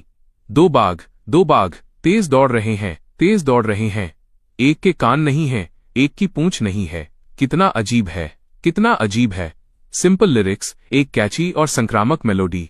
नन्ही लिली ने इसे सिर्फ एक बार सुना था और वो मेरे साथ सिर हिलाते हुए गाने लगी। सुलिन और लुदान ने एक दूसरे को ऐसे देखा जैसे उन्हें कोई खजाना मिल गया हो। इतनी सिंपल और क्लियर मेलोडी, रिपीट होने वाले लिरिक्स के साथ, बच्चों के सीखने के लिए बिल्कुल परफेक्ट थी। बच्चे निश्चित रूप से इस गाने को बहुत आसानी से सीख पाएंगे। और जिस पल उन्होंने इसे सुना, इस गाने के डांस का एक साफ विजन उनके दिमाग में बन चुका था। लिली और मैंने अपना जुगलबंदी वाला गाना खत्म किया और बाप बेटी ने पूरी तरह से सिंक किए हुए अंदाज में एक दूसरे को फिस्ट बम्प दिया। सुलेने और लूडो अपनी तालियां नहीं रोक पाईं। मैंने अपना सिर खुजलाया। 2 टीचर्स के सामने एक जवान आदमी के मुंह से ऐसा बच्चों वाला चुलबुला गाना निकलना वाकई थोड़ा अजीब था। शुक्र है कि लिली वहां साथ में गा रही थी, उसके बिना ये वाकई शर्मनाक होता। गाना खत्म हुआ। मैंने शीट म्यूजिक सुलीन को थमा दिया। सुलीन ने मेरे हाथों से शीट म्यूजिक लिया। उसकी मुस्कान इतनी उज्जवल थी कि वो उसे छिपाने की कोशिश भी नहीं कर पा रही थी। यह शानदार है मिस्टर जैंग, ये गाना वाकई अमेजिंग है। इस उम्र के बच्चों के सीखने के लिए ये बिल्कुल परफेक्ट है। लुडान ने पूरी सहमति में सिर हिलाया। ऐसे ही सिंपल गानों की बच्चों को सबसे ज्यादा जरूरत होती है। एक बार जब हम वापस चले जाएंगे तो हमें बस इसे सिंपल और आसानी से फॉलो करने वाले मूवमेंट्स और मैचिंग जेस्चर्स के साथ कोरियोग्राफ करना होगा, और बच्चे इसे बिना किसी परेशानी के सीख लेंगे। मुझे खुशी है कि मैं मदद कर सका। मैं भी मुस्कुराहटों से भरा था। मैं पहले से ही वेलकम सेरेमनी की कल्पना कर पा रहा था। प्यारे छोटे बच्चों की भीड़, सब एक साथ 2 टाइगर्स गा रहे हैं। सुलीन ने सावधानी से शीट म्यूजिक संभाल कर रख लिया। तभी लुडान ने अपने हाथ वाला कागज मेरी तरफ बढ़ाया। उनकी आंखों में उत्सुकता साफ देखी जा सकती थी। मैं थोड़ा सकपका गया। फिर से लुदान का मतलब साफ था। 2 टाइगर्स गाया जा चुका था, तो इस गाने की भी बारी आनी चाहिए, है ना? ठीक है। उन टीचर्स का सामना करते हुए जो अगले 3 साल लिली के साथ बिताने वाली थीं, मैंने घुटने टेक दिए। मैं पहले ही एक गाना गा चुका था और दूसरे गाने तक मैं काफी हद तक रिलैक्स महसूस कर रहा था। मैंने यहां तक कि मूवमेंट्स जोड़ना भी शुरू कर दिया। ये गाना भी बहुत ही सिंपल बच्चों का गाना था। अपनी असली दुनिया में ये एक बार डूइन पर पूरी तरह से वायरल हो गया था। इसका नाम था गार्डन में फूल लगाना। मैंने अपना गला साफ किया, दोनों हाथ उठाए और बिल्कुल भी नोटिस नहीं किया कि अपार्टमेंट का मेन दरवाजा अभी बाहर से धक्का देकर खोला गया था। 3 जाने पहचाने चेहरे वहीं खड़े थे। दरवाजे पर खड़े होकर वे तीनों मुझे नन्हे बगीचे में परफॉर्म करते हुए देखकर वहीं जम गए। खोदो खोदो खोदो, छोटे छोटे बीज लगाओ, छोटे छोटे फूल उगाओ। मैं साथ में गा रहा था और मेरे हाथ हवा में आकृतियां बना रहे थे। पहले मैंने एक बगीचे की रूपरेखा बनाई, फिर बीज बोने की एक्टिंग की और आखिर में अपने हाथों को अपने चेहरे के सामने लाकर एक खिलते हुए फूल का आकार बनाया। कमरे में मौजूद सभी 6 लोगों ने मुझे टोकने से परहेज किया और मुझे पूरी तरह से अपनी परफॉर्मेंस में डूबे रहने दिया। मेरे पीछे सामने वाले दरवाजे के पास किसी ने अपना फोन तक निकाल लिया था और बड़े बगीचे में रिकॉर्डिंग शुरू कर दी थी। खोदो खोदो खोदो, बड़े बड़े बीज लगाओ, बड़े बड़े फूल उगाओ। इस बार मैंने बगीचे को थोड़ा बड़ा दिखाया और बेशर्मी से अपनी वो क्यूट हरकतें जारी रखीं। फिर मैंने अपने सामने एक और भी बड़े बगीचे का इशारा किया। एक्स्ट्रा बड़े बगीचे में खोदो खोदो खोदो खोदो खोदो, एक्स्ट्रा बड़े बीज लगाओ, एक्स्ट्रा बड़े फूल उगाओ। अचानक मेरे पीछे से दबी हुई हंसी का एक फव्वारा छूटा। मैं अपनी जगह पर जम गया। मैं मशीन की तरह धीरे से पीछे मुड़ा। सेरीना, मिस क्लेयर और मिया ठीक मेरे सामने खड़ी थीं। वो इंसान जो अपनी हंसी नहीं रोक पाई थी वो मिया थी। वो अभी भी अपना मुंह ढके हुए थी और धीरे धीरे हंस रही थी, जबकि उसका दूसरा हाथ अभी अभी अपने फोन को नजरों से ओझल कर चुका था। मैं सन्न रह गया। वे वापस कब आए? मैंने अभी अभी सबके सामने अपना तमाशा बना लिया था। मैं एक पल के लिए शांत हो गया, सेरीना के बेहद खूबसूरत चेहरे को देखा और पलकें झपकाईं। तुम लोग वापस क्या कर रहे हो? सेरीना, जिसके चेहरे पर एक प्यारी सी खुशी वाली मुस्कान थी, मेरे शब्द सुनते ही वो गायब हो गई। इस आदमी का इससे क्या मतलब था? क्या वो नहीं चाहता था कि वो वापस आए? वो उसे सरप्राइज देने का प्लान बना रही थी। अब वो सच में चिढ़ गई थी। उसने अपने होंठ भींचे। ये मेरा घर भी है। इतना कहने के बाद सेरीना को लगा कि ये काफी नहीं है, इसलिए उसने एक और लाइन जोड़ दी। मुझे लिली की याद आ रही थी। इसके साथ ही सेरीना घर के अंदर चली गई। मिस क्लेयर और मिया उसके पीछे पीछे अंदर आईं और उन्होंने आपस में एक दबी हुई मुस्कान साझा की। इस जवान लड़के के साथ तो ऐसा ही होना चाहिए था। वे अच्छी तरह जानती थीं कि वापस आने से पहले सेरीना कितनी बेताब थी। वो एक्साइटमेंट से भरी हुई थी, यहां तक कि उसने सुबह सुबह सबसे पहले उन दोनों को बिस्तर से खींचकर बाहर निकाला था। अपनी मम्मी को अंदर आता देख लिली खुशी से चहक उठी और उनकी बाहों में झपट पड़ी। मैंने अपनी नाक रगड़ी और जल्दी से खड़े होकर इंट्रोडक्शन कराया। ये दोनों लिली की किंडरगार्टन टीचर्स हैं, टीचर स्यू और टीचर लू। वे होम विजिट के लिए आई थीं। सुलेने और लूदान, जो पहले ही गर्मजोशी भरी मुस्कान के साथ खड़ी हो चुकी थीं, उनका स्वागत करने के लिए तैयार थीं। उन्होंने अपने सामने खड़ी इस बेहद खूबसूरत जवान महिला को पहले ही पहचान लिया था। सेरीना, वो सिंगर जो इन दिनों ऑनलाइन छाई हुई थी, और नन्ही लिली की मम्मी भी। उन्होंने पहले के डोमेस्टिक अब्यूज वाली कहानी के बारे में भी थोड़ा सुना था, लेकिन अब अपने सामने इस सीन को देखते हुए मुझ में ऐसा कुछ भी नहीं दिख रहा था जो ये लगे कि मैं ऐसा कुछ कर सकता हूँ। अगर कुछ था भी तो सेरीना की एक नज़र ही मुझे पूरी तरह से अपनी उंगलियों पर नचा सकती थी। मेरा इंट्रोडक्शन सुनकर सेरीना की मुस्कान वापस आ गई। उसने बारी बारी से सुएन और लुआन से हाथ मिलाया। हेलो, आप दोनों का यहाँ आने के लिए बहुत बहुत शुक्रिया। सुएन और लुआन ने जल्दी से हाथ हिलाकर बात टाल दी। अरे नहीं, बिल्कुल नहीं, ये तो हमारे काम का हिस्सा है। सच तो ये है कि मिस्टर जांग ने आज हम पे बहुत बड़ा एहसान किया है। अगर मिस्टर जांग हमें वे 2 बच्चों के गाने न देते तो हम वाकई बहुत बड़ी मुश्किल में होते। सेरेना ने बिना कुछ कहे तिरछी नजरों से मेरी तरफ देखा। तो ये बात थी। बच्चों के गाने जो मैं अभी गा रहा था वो किंडरगार्टन के लिए थे, लेकिन ये सोचना कि उसने लिली के किंडरगार्टन शुरू होने या टीचर्स के होम विजिट पर आने जैसी इतनी जरूरी बात के बारे में उससे एक शब्द भी नहीं कहा था। क्या ये आदमी घर के सारे मामले खुद ही संभालना चाहता था? एक बार फिर सेरीना की उस तीखी नजर का सामना करते हुए मैंने भी पलकें झपकाईं। जो शिकायत मैं अंदर महसूस कर रहा था वो असली थी। क्या हमारे बीच full time stay at home dad वाले अरेंजमेंट पर बात नहीं हुई थी? क्या हमारे बीच ये तय नहीं हुआ था कि उसके भरोसे जीना बिल्कुल ठीक है? क्या हमारे बीच ये तय नहीं हुआ था कि वो बाहर की दुनिया संभालेगी जबकि मैं घर संभालूंगा? औरतों को खुश करना वाकई नामुमकिन है। हमारे बीच का ये खामोश संवाद माया और एमएस क्लेयर की आंखों के सामने चल रहा था। वे इसे देख भी नहीं पा रही थीं। ये लगभग बर्दाश्त के बाहर था। मिया ने तो यहां तक कि बहुत ही ड्रामेटिक तरीके से अपनी आंखें घुमा दी। कमरे में और भी लोग हैं, आपको पता है ना? सबके सामने फ्लर्ट करना बंद करो, थोड़ी मर्यादा रखो। सुलिन और लू दान ने अब तक टेबल से शीट म्यूजिक इकट्ठा कर लिया था और गर्मजोशी भरी मुस्कान के साथ मेरी तरफ मुड़ी। मिस्टर जांग, आज का होम विजिट बहुत शानदार रहा। अब हम चलेंगे। मैंने जल्दी से उन्हें थोड़ा और रोकने की कोशिश की। आप दोनों जाने से पहले लंच क्यों नहीं कर लेती? सुइन और लूदान ने जल्दी से हाथ हिलाए और दरवाजे की तरफ बढ़ गईं। नहीं नहीं, हमने पहले ही आपका बहुत समय ले लिया है। अभी दूसरे बच्चों के पेरेंट्स भी हमारे आने का इंतजार कर रहे हैं। मिस्टर जैंग, प्लीज हमें बाहर तक छोड़ने की तकलीफ मत कीजिए। आप अंदर जाइए। इसके साथ ही सुइन और लुदान को सेरेना और मैंने बिल्डिंग के बाहर विदा किया। कुल मिलाकर होम विजिट हर किसी के लिए बहुत ही बेहतरीन रही। मैंने आखिरकार राहत की लंबी सांस ली। Full time stay at home dad होना कोई आसान काम नहीं था। अंदर वापस आकर मैंने सेरीना को लिली को अपनी बाहों में लेकर सोफे पर बैठते हुए देखा। मुझे यकीन नहीं था कि ये सिर्फ मेरा वहम था, लेकिन वह कुछ दिन पहले की तुलना में थोड़ी सी हेल्दी लग रही थी और उसका चेहरा, वो बिना मेरे नोटिस किए ही इतना खिला खिला और चमकदार हो गया था। मुझे धुंधला सा याद आया कि जब मैं पहली बार इस दुनिया में आया था और अपनी आंखें खोली थीं, तो इस माँ बेटी के चेहरे कितने पीले और बेबस थे।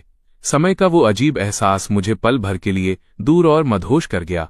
सेरीना ने अपनी आंख के कोने से मेरी तरफ देखा और मुझे एक बेवकूफ की तरह वहीं खड़े, बिना हिले डुले उसे और नन्ही लिली को घूरते हुए पाया। ये होपलेस आदमी। सेरीना ने मुझे एक शर्मिंदा और घबराया हुआ लुक दिया, खामोशी से इशारा करते हुए कि मिया और एमएस क्लेयर अभी भी यहीं हैं। वो आकर्षण से भरी एक नज़र मुझे बिजली की तरह लगी। मैं अपनी उन यादों की दुनिया से बाहर आ गया। मैंने अपनी नाक रगड़ी और मैंने पूछा, क्या नए गाने का फिनाले कुछ ही दिनों में नहीं है? तुम अभी वापस कैसे आ गई? इससे पहले कि सेरेना कुछ कह पाती, मिया बीच में कूद पड़ी, पूरी तरह जोश में। जेम्स रिवर्स, तुम्हें एक बार देखने से ही साफ पता चल जाता है कि तुम्हें हमारी सेरेना की बिल्कुल परवाह नहीं है। फिनाले अभी एक पूरे हफ्ते बाद है।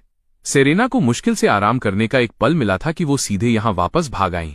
मिया, तुम क्या बात कर रही हो? मुझे वाकई लिली की याद आ रही थी। मिया को ऐसा कहते सुनकर सेरेना का चेहरा हल्का गुलाबी हो गया। उसने तुरंत सफाई देना शुरू कर दिया। मिया ने आंखें झपकाईं और सेरेना की तरफ देखा। इशारा साफ था। उसने उसकी जेम्स की याद आने के बारे में कुछ नहीं कहा था। ये तो व्यावहारिक रूप से एक सेल्फ कन्फेशन था। इस पर सेरेना का चेहरा और भी लाल हो गया। एक पूरा हफ्ता। मैंने अपना सिर खुजलाया। मैंने सच में चेक नहीं किया था। दोबारा वोटिंग खत्म होने के बाद मुझे तुरंत किंडरगार्टन से फोन आ गया था। मेरे पास शो देखते रहने के लिए दिमाग में कोई जगह नहीं बची थी। सेरेना ने एक हल्की सी हूं की आवाज निकाली। इसे जवाब के रूप में स्वीकार करते हुए मैंने सिर हिलाया। मैं और भी बहुत कुछ पूछना चाहता था, लेकिन ये पूछना कि वो कितने दिन रुकने का प्लान बना रही है अभद्र लगा। मुझे डर था कि सेरेना मुझे मारेगी। मैंने खुद को रोक लिया। सेरेना, हमने तुम्हें सही सलामत छोड़ दिया है। अब हम निकल रहे हैं। आखिरकार हम वापस आ गए। मिया और मैं अस्पताल में मां से मिलने जा रहे हैं। इस पर मिस क्लेयर चलकर आईं और मेरी तरफ देखा। मिस क्लेयर, सेरेना और मुझे आपको बाहर तक छोड़ने दीजिए। जरूरत नहीं है। सेरेना अभी वापस आई है। घर पर कुछ समय बिताओ। हम खुद वहां पहुंच सकते हैं। मिस क्लेयर ने मिया का हाथ पकड़ते हुए ये कहा और दरवाजे की ओर बढ़ गईं। सेरेना फिर भी अपनी बाहों में लिली को लेकर खड़ी हुई और उन्हें नीचे तक छोड़ने गई। मैं पीछे नहीं गया। मुझे घर पर रुकने और लंच शुरू करने का काम सौंपा गया था। मिया ने बाहर जाते समय ये फैसला सुनाया था। मिया खुद से बेहद खुश होकर अपना फोन निकाला और वही वीडियो खोला जो उसने अभी रिकॉर्ड किया था। उसके साथ देखते हुए मिस क्लेयर और सेरेना भी उत्सुकता से एक और बार देखने के लिए झुक गईं। मुझे उस हालत में फिर से देखकर वे अपनी हंसी नहीं रोक पाईं। यहां तक कि सेरेना, उसने मुझे शायद ही कभी इतना गोफी, अजीब और प्यारा देखा था। मिस क्लेयर ने अचानक कहा, सेरेना, क्या ये वीडियो पोस्ट किया जा सकता है? तुम्हारी वापसी के बाद से तुमने अपना वीबो सिर्फ 2 बार अपडेट किया है। अब जब हमारे पास इतना अच्छा मटेरियल है तो इसे पोस्ट कर दो। तुम्हारे फैंस को देखने दो कि तुम्हारा घर का जीवन कैसा दिखता है। ये बहुत अच्छा चलेगा और इसके अलावा ये लोगों के मुझे देखने के नजरिए को पूरी तरह से बदल सकता है। जब से पिछला वाकया खत्म हुआ है, ऑनलाइन मेरी इमेज काफी हद तक बदल गई है, लेकिन लोगों की मेरे बारे में धारणा अभी भी रहस्यमयी, गाने लिखने में माहिर, शेड पास्ट, संदिग्ध अतीत वाला लड़का तक ही सीमित है। फैंस वास्तव में नहीं जानते कि मैं असल जिंदगी में कैसा हूं। सेरेना के फैंस ने उसके वीबो के नीचे जो कमेंट्स छोड़े थे वे ज्यादातर नए गानों के बारे में पूछ रहे थे। ये पूछ रहे थे कि एल्बम कब आ रहा है, और ये सोच रहे थे कि वो और मैं अपने दैनिक जीवन में कैसे रह रहे हैं। इन टॉपिक्स को हमेशा मिस क्लेयर मैनेज करती थीं। मिस क्लेयर की इस तरह की चीजों के लिए पारखी नजर थी। मिस क्लेयर का सुझाव सुनकर सेरेना ने इस पर सोचा और फिर भी अपना सिर हिला दिया। मुझे पहले जेम्स की राय लेनी होगी। अगर वो इसमें सहज नहीं है तो हम इस चर्चा को छोड़ देंगे। मिया ने चुपचाप अपना फोन रख दिया। वो समझ नहीं पा रही थी कि इस समय सेरेना और मेरे बीच असल स्थिति क्या थी। किसी भी पैमाने से देखा जाए तो वे व्यावहारिक रूप से एक पुराने शादीशुदा जोड़े की तरह थे। इतना छोटा सा फैसला, क्या सेरेना को वाकई अभी भी मुझसे पूछने की जरूरत थी? मिया के दिमाग में पति और पत्नी को एक सिंगल यूनिट की तरह काम करना चाहिए, न कि सेरेना की तरह जो अपने हर काम में इतनी सावधानी बरतती दिख रही थी। लेकिन कुछ चीजें ऐसी थीं जो वो नहीं जानती थी। आज की सेरेना पहले वाली से कहीं बेहतर थी। कम से कम अब उसका अपना थोड़ा मिजाज था और कई स्थितियों में उसका अपना स्टैंड होता था और वो अपने फैसले खुद लेती थी। जब सेरेना वापस अंदर आई, मैं किचन में व्यस्त था। खाने की खुशबू किचन से लिविंग रूम में आ रही थी। सेरेना ने लिली को सोफे पर बिठाया, फिर किचन के दरवाजे के फ्रेम से टिककर चुपचाप मेरी पीठ देखने लगी। मेरे कंधे पहले के मुकाबले काफी भर गए थे। अब वहां उस समय जैसी कमजोरी और मुरझाया हुआपन नहीं था। मेरी पूरी मौजूदगी में एक युवा ऊर्जा झलक रही थी। हालांकि इन सब से बढ़कर सबसे बड़ा बदलाव मेरे व्यक्तित्व में था। मैं हर चीज के साथ बेहद धैर्यवान, स्थिर और उन दोनों के लिए असाधारण रूप से सच में बहुत अच्छा हो गया था। खासकर जीवन के छोटे छोटे रोजमर्रा के विवरणों में। वो विचारशीलता जो मैंने उसके सिंगिंग के प्रति दिखाई थी, बिना एहसास हुए ही उसे मेरी गर्माहट में और गहरा डुबो रही थी। ये आदमी उसका खजाना था।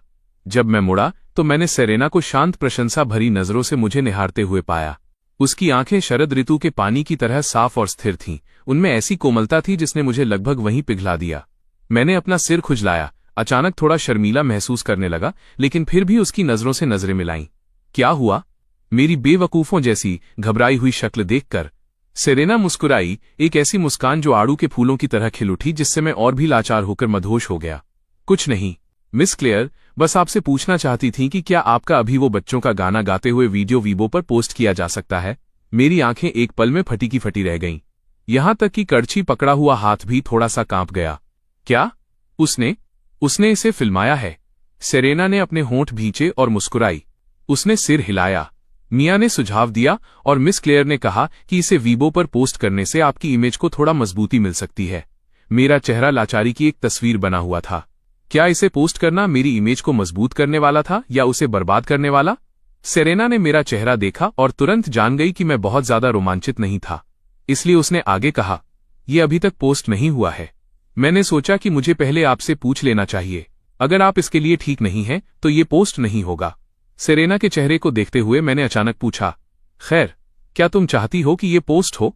सेरेना एक पल के लिए रुकी। उसने मेरी तरफ देखा, हमेशा की तरह गंभीर, और उसकी मुस्कान और भी बढ़ गई। फिर उसने सिर हिलाया, गला साफ करते हुए, मैं चाहती हूं। इससे कोई फर्क नहीं पड़ता कि तुम क्या चाहती हो। हमें अभी भी पहले टीचर सू से पूछना होगा। हाँ। मैं ऐसे ठहाका मारकर हंसा जैसे मैंने अभी अभी कोई सफल शरारत की हो। दोनों गाने टीचर सू और बाकी सबके लिए लिखे गए थे, क्योंकि हमने वे गाने उन्हीं टीचर्स को दिए हैं। हमें अभी भी पहले उनकी अनुमति लेनी होगी। मेरी इस बात पर सेरेना एक पल के लिए ठिठक गई। फिर उसकी बादामी आंखों में एक झेंप भरी नाराजगी की चमक कौंधी। यहां तक कि उसकी आवाज भी सामान्य से थोड़ी तेज निकली। उसने मुझे एक छोटा लेकिन जोरदार हाथ मारा। किचन हम दोनों के हंसने और नोकझोंक की आवाजों से भर गया। सोफे पर बैठी नन्ही लिली अपने खिलौनों से खेल रही थी। उसने उत्सुकता से किचन की तरफ देखा। कितना अजीब है, ऐसा लग रहा था जैसे मम्मी डैडी को मार रही थीं। और फिर लिली ने किचन से डैडी की एक चौंकी हुई चीख सुनी, हे रुको, खाना जल रहा है। किचन फिर से पूरी तरह से अफरा तफरी के दौर में पहुंच गया। तमाम हंगामे के बाद आखिरकार खाना टेबल पर आ गया। बस आज के व्यंजनों में हर तरफ हल्की सी जलने की गंध आ रही थी। शायद इसलिए कि हर कोई इतने अच्छे मूड में था, इस बात से जरा भी फर्क नहीं पड़ा। फिर भी लिली और सेरेना ने बड़े चाव से एक एक निवाला खाया, जिससे मुझे सुकून और गर्माहट का एहसास हुआ। कभी कभी ये मायने नहीं रखता कि खाना कितना स्वादिष्ट है, बल्कि ये मायने रखता है कि परिवार एक साथ कितना खुश है। खाने के बाद हम तीनों सोफे पर एक साथ बैठे। मैंने आखिरकार अपना फोन निकाला और सुलिन को वीचैट पर एक मैसेज भेजकर बच्चों के गानों के बारे में पूछा। कुछ ही देर में वीचैट का नोटिफिकेशन आया, मिस्टर जांग, वे गाने वैसे भी आपके ही थे। हम उन्हें केवल किंडरगार्टन वेलकम सेरेमनी में इस्तेमाल करेंगे और कहीं नहीं। आप उनके साथ जो चाहें कर सकते हैं, आपको हमसे पूछने की जरूरत नहीं है। आप देख सकते थे कि सुलिन भी बहुत अच्छे मूड में थी। मैंने मन ही मन मुस्कुराया। इस तरह के नेक दिल लोगों के साथ व्यवहार करना वाकई बहुत आसान होता है। कोई साजिश नहीं, कोई छिपा हुआ एजेंडा नहीं। सुलिन का जवाब मिलने के बाद मैंने सेरेना को बताया कि उसने क्या कहा है। बेशक ये एक ऐसा सीन था जो मुझे व्यक्तिगत रूप से शर्मिंदा कर रहा था, लेकिन ज्यादा से ज्यादा मैं बस दूसरी तरफ देख सकता था और ये दिखावा कर सकता था कि मैंने इसे देखा ही नहीं। बस इसे मत देखो, इतना आसान है। लेकिन चीजें वैसी नहीं हुई जैसी मैंने उम्मीद की थी। सेरेना का मैसेज मिलने के बाद मिस क्लेयर और मिया ने वीडियो को थोड़ा एडिट और टचअप किया और उसे सेरेना के वीबो पर अपलोड कर दिया। उस पल देश भर के नेटिजन्स अभी भी आने वाले न्यू सॉन्ग फिनाले के बारे में गर्मागर्म चर्चाओं में डूबे हुए थे। उन्हें अंदाजा भी नहीं था कि एक और बम उन पर गिरने वाला है। शियाओ होंग एक हाउसवाइफ थी। उसके पति एक कंपनी मैनेजर थे, जिसका मतलब था कि उसके पास हर दिन काफी खाली समय रहता था। जैसे अभी को ही ले लीजिए, वो सोफे पर लेटी हुई थी, गोद में आधा तरबूज था और फोन स्क्रॉल कर रही थी। उसके पास एक और पदवी थी, सेरेना और जेम्स रिवर्स फैन ग्रुप की ग्रुप एडमिन। वो बहुत लंबे समय से सेरेना की प्रशंसक थी। वो शुरू से ही फैन रही थी। उसका फोन सेरेना के गानों से भरा हुआ था, न केवल सेरेना की वापसी के बाद लिखे गए गाने, बल्कि 3 साल पहले के गाने भी। 3 साल पहले जब सेरेना ने इंडस्ट्री छोड़ी थी, वो भी एक जवान लड़की से किसी और की पत्नी बन गई थी। जब उसने सेरेना को वापस आते देखा तो उसने पहले की तरह ही वफादारी से उसका समर्थन किया। शियाओ होंग की उंगलियां फोन की स्क्रीन पर हल्के से स्क्रॉल कर रही थीं। ग्रुप सेरेना के बारे में हालिया विषयों से भरा हुआ था, वे सभी चीजें जो शियाओ होंग पहले ही देख चुकी थीं। शियाओ होंग को थोड़ा कम उत्साह महसूस हुआ। उसने अपना फोन वीबो पर स्विच किया और फिर उसकी आंखें अचानक चमक उठीं। सेरेना, जो शायद ही कभी अपना वीबो अपडेट करती थी, उसने आज वास्तव में कुछ पोस्ट किया था। उसने तुरंत पोस्ट पे टैप किया। ये एक वीडियो था। काफी लोग पहले ही नीचे कमेंट कर चुके थे। शियाओ होंग के चेहरे पर मुस्कान आ गई। उसने मन ही मन सोचा, इस महिला ने आखिरकार एक वीडियो पोस्ट किया। उसकी उंगलियों ने पलक झपकते ही वीडियो खोल दिया। अगली चीज ने उसे थोड़ा निराश किया। जो व्यक्ति उसमें दिखाई दिया वो मैं था। ये जेम्स रिवर्स क्यों है? शियाओ होंग खुद से बुदबुदवाई, लेकिन फिर भी देखती रही।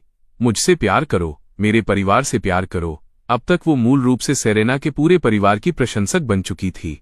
वीडियो में मैं अजीबोगरीब इशारे कर रहा था।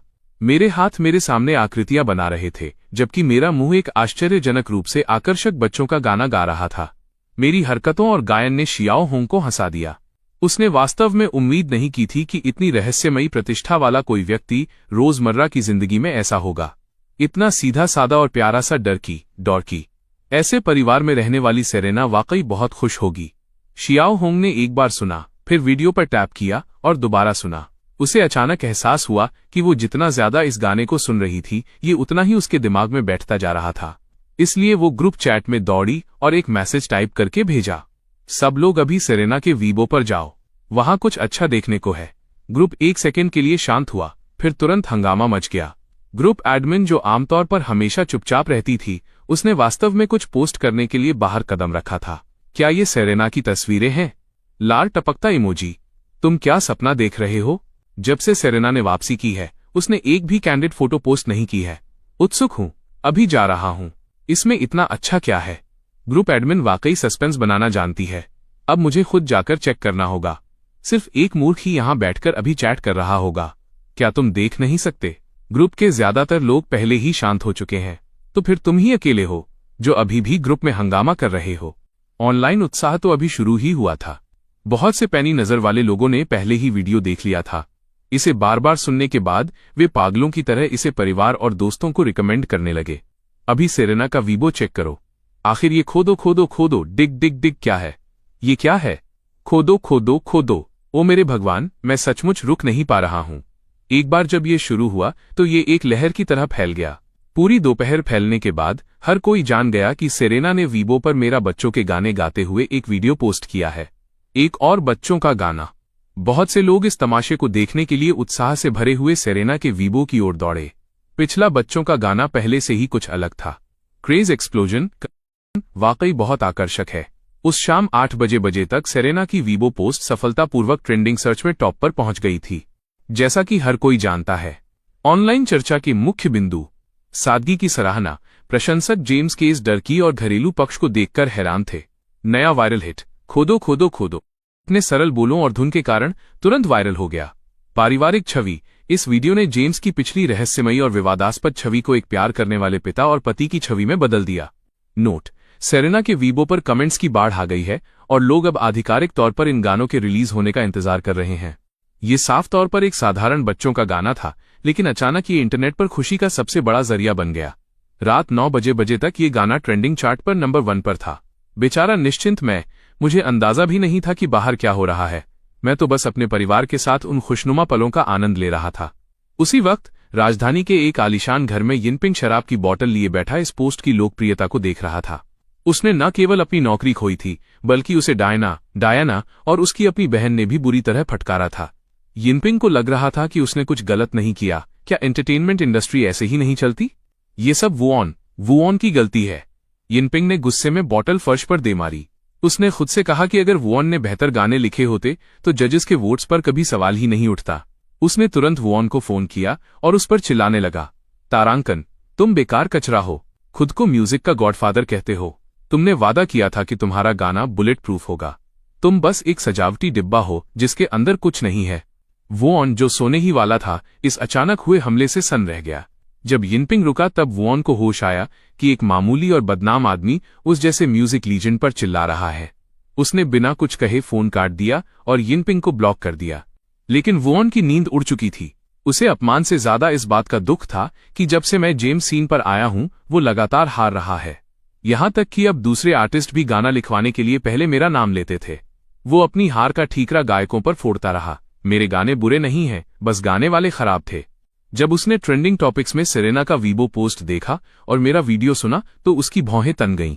इसे बस भीड़ को लुभाना आता है। ऐसे बच्चों के गाने पोस्ट करने की हिम्मत कैसे हुई? यह मेरा व्यक्तिगत अपमान है। उसने गुस्से में अपना फोन उठाया और सेरेना को टैग करते हुए एक वीबो पोस्ट कर दिया। हैरानी है कि इसे पोस्ट करने का दुस्साहस किया गया। सब कहते हैं सेरेना के लिए लिखे गाने महान हैं। मुझे तो बहुत ही औसत लगते हैं। भीड़ को खुश करने के अलावा और कुछ नहीं। पोस्ट करने के बाद वुऑन को थोड़ा सुकून मिला, खासकर जब उसने अपने वफादार फैंस को अपना समर्थन करते देखा। वुऑन के लिए अपने फैंस का समर्थन पाकर खुद को सही साबित करना वाकई संतोषजनक था। उसे लगा कि दुनिया में अब भी ऐसे लोग हैं जो असली संगीत की कद्र करते हैं। लेकिन ये खुशी ज्यादा देर नहीं टिकी, क्योंकि सेरेना के वीबो पर मौजूद नेटिजन्स और फैंस की फौज अब उसके पोस्ट पर टूट पड़ी थी। बिना किसी वजह के खुद पर हमला होते देख सेरेना और मिया के फैंस का पारा चढ़ गया। वुऑन के कमेंट सेक्शन में जंग छिड़ गई। प्रशंसक एक का कहना था, अपने काम से काम रखो भाई। सेरेना ने बस एक घरेलू वीडियो डाला और यहां जलन के मारे लोगों ने उसे टैग करना शुरू कर दिया। क्या ये खुद को अब भी म्यूजिक का गॉडफादर समझते हैं? वहीं प्रशंसक 2 ने थोड़ी नरमी दिखाते हुए कहा, ईमानदारी से कहूं तो वुऑन के गाने अच्छे होते हैं, पर जेम्स और इनका स्टाइल बिल्कुल अलग है। वुऑन का काम थोड़ा अपरंपरागत है। पर प्रशंसक 3 बिल्कुल मूड में नहीं थे। अपरंपरागत कहना तो तारीफ होगी, मुझे तो इनके गाने डरावने और बेचैन करने वाले लगते हैं। ये खुद ही लड़ाई ढूंढ रहे हैं, क्योंकि पिछले 2 गानों में हार चुके हैं। दूसरी तरफ वुऑन के फैंस भी पीछे नहीं थे। मेरे वुऑन के गाने जेम्स से कहीं बेहतर हैं। जेम्स के पास है ही क्या, बस मुट्ठी भर गाने। वुऑन की पोस्ट देखते ही देखते ट्रेंडिंग लिस्ट में ऊपर आ गई। लोगों का समर्थन बढ़ता देख वुऑन का खोया हुआ आत्मविश्वास वापस आने लगा। उसे यकीन था कि वो अपनी काबिलियत से सबका मुंह बंद कर देगा। उसने ये जोखिम इसलिए उठाया था क्योंकि फिनाले के पहले राउंड का कीवर्ड था त्रासदी और डरावना, ट्रैजिक एंड हॉरर, और ये वुऑन की विशेषज्ञता थी। उसने लोहे को गर्म देख एक और वार किया और वीबो पर एक खुली चुनौती पोस्ट कर दी। उसने लिखा कि महान संगीत को भीड़ की पसंद से साबित नहीं किया जा सकता, और वो फिनाले के पहले राउंड में जेम्स रिवर्स को चुनौती देता है। शर्त ये थी कि अगर वो हारा तो म्यूजिक गॉडफादर का खिताब छोड़ देगा और सेरेना से माफी मांगेगा, लेकिन अगर वो जीता तो जेम्स को सबके सामने मानना होगा कि वो वुऑन से बेहतर नहीं है। ये पोस्ट होते ही पूरे मनोरंजन जगत में जैसे धमाका हो गया। एक दिग्गज संगीतकार बनाम एक उभरता हुआ सितारा, ये सदी की सबसे बड़ी भिड़ंत होने वाली थी। मीडिया आउटलेट्स ने हेडलाइंस की झड़ी लगा दी। हर कोई फिनाले के पहले राउंड का बेसब्री से इंतजार करने लगा। इसी बीच शहर के एक अपार्टमेंट में मिया आन्युन की छोटी असिस्टेंट यूहनरान बदहवास होकर मिया के बेडरूम में घुसी। मिया, जो दिन भर की प्रैक्टिस के बाद आराम कर रही थी, अपनी असिस्टेंट की इस हरकत से थोड़ी हैरान हुई। हनरान ने अपना फोन मिया के चेहरे के सामने कर दिया। मिया ने फोन हाथ में लिया और उसकी भौहें तन गईं। उसने स्क्रीन पर एक पॉइंट की ओर इशारा करते हुए पूछा, क्या मैंने फिनाले के लिए जेम्स रिवर्स का गाना इस्तेमाल करने के लिए हाँ कह दी थी? मुझे तो ऐसा कुछ याद नहीं है। अगली सुबह जब मेरी आंख खुली तो मेरा पूरा शरीर सुन्न था, विशेष रूप से मेरा हाथ जिसमें बिल्कुल जान नहीं बची थी। जब मैंने होश संभाला तो देखा कि रात में सेरेना किसी तरह रेंगकर मेरी बाहों में आ गई थी। वो किसी ऑक्टोपस की तरह मुझसे लिपटी हुई थी। और लिली, वो बिस्तर के एक कोने में तिरछी होकर सो रही थी। मैं बिल्कुल अवाक रह गया। इस शांति और मासूमियत के पीछे बाहर इंटरनेट पर जो तूफान खड़ा हो चुका था, उससे मैं पूरी तरह बेखबर था। इन दोनों के सोने का तरीका बिल्कुल एक जैसा था। दोनों ही बिस्तर पर बेहद खराब तरीके से सोते थे। मैं तो असल में बहुत गहरी और सुकून की नींद सो रहा था, यहां तक कि एक बहुत प्यारा सपना भी देख रहा था। लेकिन रात के किसी पहर में उस सपने ने अचानक एक अजीब मोड़ ले लिया और मुझे ऐसा महसूस होने लगा जैसे नींद में ही कोई चीज मुझे नीचे की ओर दबा रही है। अब इस नज़ारे को देखकर ये रहस्य सुलझ गया था। मैंने अपने उस एक हाथ से अपना सिर खुजलाया जो अभी भी आजाद था और धीरे से खुद को आधा बैठने की स्थिति में खिसकाया। मेरे शरीर की वो दुखती हुई सुन्नता थोड़ी कम हुई, लेकिन उस छोटी सी हरकत से ऐसा लगा जैसे सेरेना नाराज हो गई हो। उसका कोमल और गोरा चेहरा थोड़ा सा सिकुड़ गया, उसके होंठ थोड़े बाहर निकल आए और उसने हल्की सी आवाज निकाली। और फिर वो रेंगकर मेरे और भी करीब आ गई। उसने मुझ पर अपनी पकड़ एक बार फिर से मजबूत कर ली।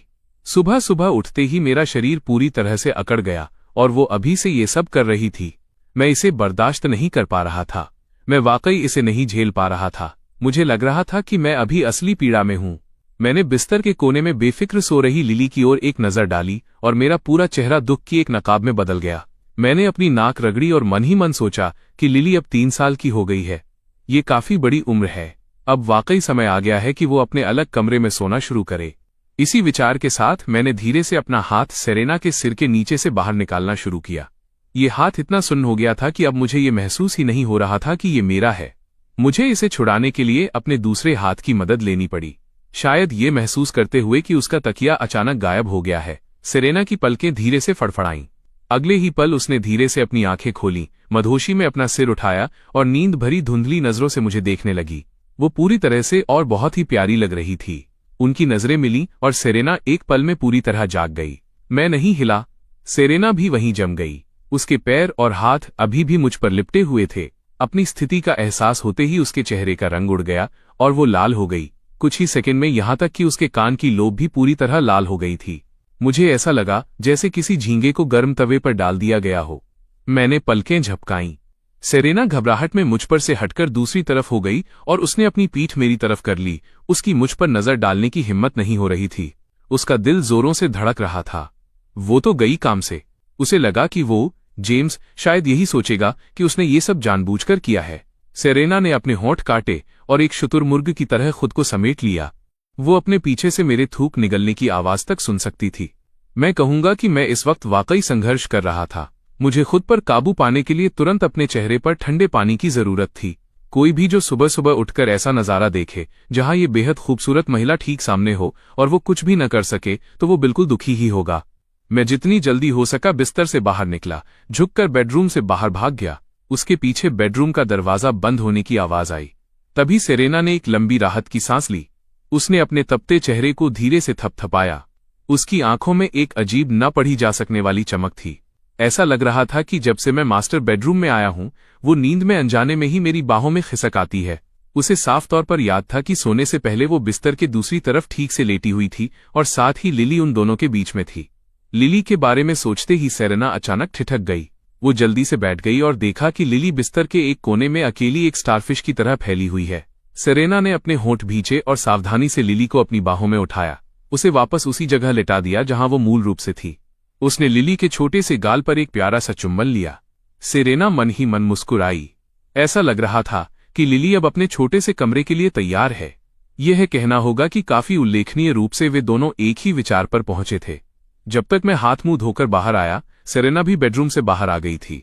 उसके ढीले पायजामे ने उसके शरीर के हर कर्व को छिपा रखा था। मैंने अपनी नाक रगड़ी, खुद को थोड़ा हैरान महसूस करते हुए निराशा की एक हल्की सी कसक महसूस की। आखिर मैं उसका पति था। शायद मुझे अभी थोड़ा और देख लेना चाहिए था, लेकिन बहुत जल्दी ही मैंने उस अनुचित विचार को अपने दिमाग से बाहर निकाल दिया। अगर मुझे देखना ही है तो वो किसी उचित अवसर पर होना चाहिए।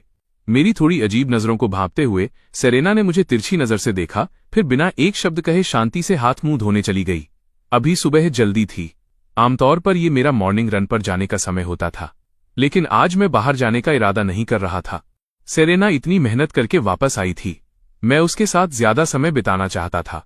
मैं सोफे पर बैठ गया और अपना फोन निकाला। मुझे ये देखना था कि न्यू सॉन्ग फिनाले के पहले राउंड के लिए कीवर्ड क्या था। सेरेना ने अपनी पहल पर ये चीजें मुझसे कभी नहीं पूछी थीं। मुझे खुद ही इस पर नजर रखनी थी। लेकिन जैसे ही मुझे पहले राउंड के लिए कीवर्ड मिला, मैं शांत नहीं रह सका। यह क्या है? त्रासदी और डरावना माहौल, ट्रैजिक हॉरर एटमॉस्फेयर। मैं तो गया काम से। क्या ये कोई ऐसा कीवर्ड था जिसे किसी सम्मानजनक शो को इस्तेमाल करना चाहिए? मैंने अपने होंठ भींचे। मैंने जितनी भी चीजें सोची थीं, फिनाले के पहले राउंड का कीवर्ड ऐसा कुछ होगा, ये एक बार भी मेरे दिमाग में नहीं आया था। ठीक उसी पल सेरेना हाथ मुंह धोकर बाथरूम से बाहर निकली।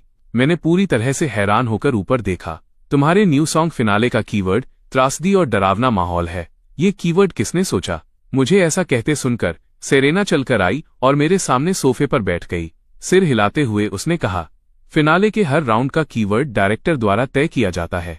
इसके बारे में पहले से किसी को पता नहीं होता। मैंने अपनी भौहें सिकोड़ी। मैंने मन ही मन सोचा कि इस डायरेक्टर के साथ कुछ तो गड़बड़ है।